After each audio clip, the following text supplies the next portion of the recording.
За хүүхдүүдээ төрийн аудит гэж юу вэ? Төрийн өмчит компани буюу улсын төсвөр санхүүждэг байгууллагуудад хууль ёсны үр ашигтай ил тод байдлаар ашиглаж байгаа эсэхийг нь хянаж үнэлгээ өгдөг байгууллага хэлдэг. Оо зүйтэй сайн байна. Хоёр том болоод татвар төлөх үү? Тэгэн штэ. Татвар төлж хэрэггүй ш. Надад чинь та нарт бүр эсрэгээр алдагдaltaй. Тийм хөө.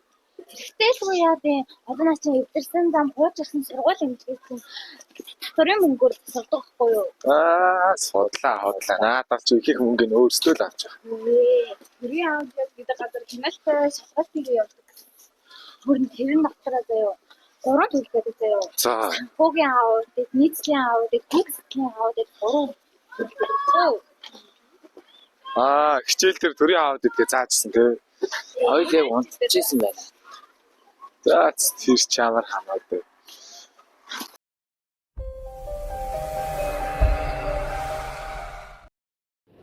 Бид бүгдээрээ ил тод шударга нэмийг бүтээцгээе. Байцаарай.